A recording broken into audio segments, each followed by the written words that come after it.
प्यारे विद्यार्थियों, अब हम प्रश्नावली 3.4 का प्रश्न नंबर पहला देखते हैं। पूर्ण वर्ग विधि द्वारा निम्न द्विघात समीकरणों को हल कीजिए। इसका एक उदाहरण मैंने आपको कल वीडियो द्वारा समझाया था। आज हम इस प्रश्नावली का पहला क्वेश्चन करते हैं। पहला क्वेश्चन है 3x² माइनस 5x प्लस 2। ये माइनस का है 5x, ये 5x आपका है माइनस का, ठीक है।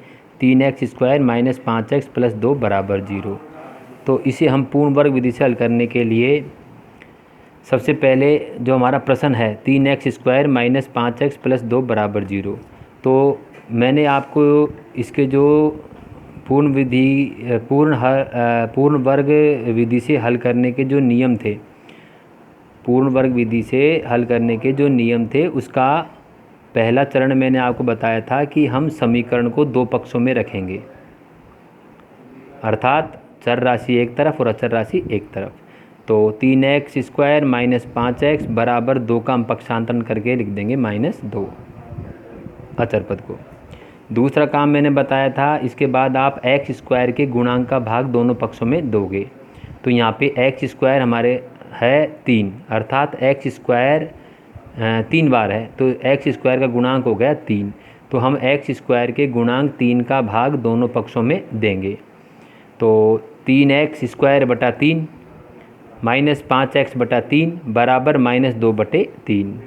यहाँ पे 3 से 3 कट जाएगा, x² माइनस 5/3x बराबर -2/3। इसके बाद अगला चरण जो है वो था कि x के गुणांक के आधे का वर्ग दोनों पक्षों में हम जोड़ देंगे।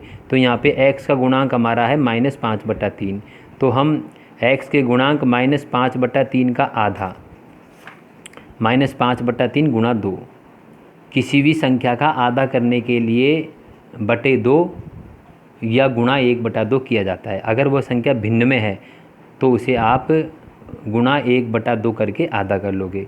तो -5/3 गुणा 1/2, इसका आधा हो जाएगा बराबर -5 से कम 5 और 3 दूनी 6, -5/6। और इस आधे का वर्ग करेंगे हम, अर्थात स्क्वायर। तो -5/6 का स्क्वायर जब करेंगे तो हमारे पास आएगा 25/36। तो ये 25/36 हम दोनों पक्षों में जोड़ देंगे। तो यहाँ पे हमारा पहला पक्ष ये था x² माइनस 5/3x, तो इसमें हम प्लस 25/36 जोड़ देंगे, बराबर दूसरा पक्ष था हमारा -2/3, तो इसमें भी हम 25/36 प्लस कर देंगे। तो अब इसके बाद में ये एक पूर्ण वर्ग सरल समीकरण द्वारा इसको अब हल किया जा सकता है इतना करने पर। अर्थात अब आप x² का वर्गमूल निकालोगे x, और 25 का वर्गमूल निकालोगे 5, और 36 का वर्गमूल निकालोगे 6। और यहाँ पर आपका जो चिन्ह है प्लस का है तो प्लस का लिखना है, और माइनस का है तो माइनस का लिखना है। इस समय इस प्रश्न में यहाँ पे हमारा माइनस का चिन्ह है, इसलिए हम यहाँ पे लगाएंगे माइनस, और ये पूर्ण वर्ग बन चुका है। अब इसके बाद में इसका बाहर होल स्क्वायर आप लिख दोगे। वापस देख लीजिए, इसका वर्गमूल निकालना है आपको, प्रथम पद का x² का वर्गमूल x।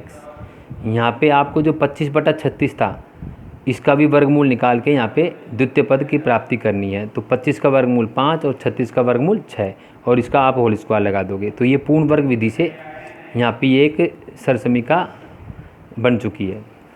अर्थात अगर आप इसे x माइनस 5/6 का होल स्क्वायर को a माइनस b का होल स्क्वायर बड़े सरल समीकरण से हल करोगे तो आपको यही पद वापस प्राप्त हो जाएंगे। तो ये हमारा x माइनस 5/6 का होल स्क्वायर बन जाएगा, बराबर इसका हम लघुत्तम लेंगे 36 लघुत्तम लेने पर 36 में हम 3 का भाग देंगे, वो 12 बार जाएगा। 12 को 2 से गुणा करेंगे तो 12 दूना 24 माइनस का, प्लस 36 से कम 36 और 25 से कम 25। इसके बाद में आगे हम इसका कैलकुलेशन करेंगे। तो यहाँ पे हम देखते हैं कि 25 में से 24 जाएंगे तो 1/36। तो यहाँ पे हम लिख देंगे 1/36, x माइनस 5/6 का होल स्क्वायर बराबर 1/36। अब x माइनस 5/6 बराबर 1/36 का अंडर रूट, अर्थात ये स्क्वायर हटेगा और ये संख्या अंडर रूट में फंस जाएगी। जो ही स्क्वायर हटेगा यहाँ पे अंडर रूट लग जाएगा। अब हम x माइनस 5/6 बराबर 1 का वर्गमूल 1 और 36 का वर्गमूल 6, किसी भी संख्या का वर्गमूल प्लस और माइनस अर्थात धनात्मक और ऋणात्मक दोनों ही चिन्हों में हमें संख्या प्राप्त होती है, प्लस में भी और माइनस में भी। तो यहाँ पे ये 1/6 एक बार प्लस का है और एक बार माइनस का है। अब हम लिखते हैं x माइनस 5/6 बराबर, एक बार इसको प्लस में लिख देते हैं, प्लस का 1/6, एक बार प्लस का लिख देते हैं और एक बार इसको हम लिख देते हैं x माइनस 5/6 बराबर माइनस का 1/6। अब इसको जब हम हल करेंगे तो x बराबर 1/6 और ये माइनस का 5/6 पक्षांतरण होके प्लस का हो जाएगा। इसका दोनों का जब हम लघुत्तम लेंगे तो लघुत्तम आएगा 6, 6 एकम 6, 1 एकम 1 प्लस 6 एकम 6, 5 एकम 5। x बराबर 5 1 6, 6/6, 6 से 6 कट जाएगा, 6 एकम 6। तो हमें x बराबर 1 की प्राप्ति हो जाएगी। इसी प्रकार जो दूसरा हमने माइनस में लिखा था इसको भी हम ऐसे ही करेंगे, x बराबर माइनस का 1/6, ये माइनस का 5/6 प्लस का हो जाएगा पक्षांतरण होते ही। इनका लघुत्तम लेंगे तो लघुत्तम आएगा हमारा 6, 6 एकम 6 और 1 एकम 1 माइनस का, प्लस 6 एकम 6, 5 एकम 5। तो -1 प्लस 5, 5 में से 1 जाएगा तो 4/6 यहाँ बच जाएगा, 5 में से 1 गए तो 4/6 लिख देंगे, 4/6। तो यहाँ हमारा आ गया x बराबर 4/6। ये 2 के फायदे से कट जाएंगे, 2 दूना 4, 2 तिया 6। तो हमारा दूसरा जो मान है वो मिलेगा x बराबर 2/3। इस प्रकार हमें x बराबर 1 और x बराबर 2/3 मूलों की प्राप्ति हो जाएगी। तो ये पूर्ण वर्ग विधि आपको विशेष ध्यान देनी है और इसके आगे के अन्य प्रश्नों को भी आप हल करने का अभ्यास करें।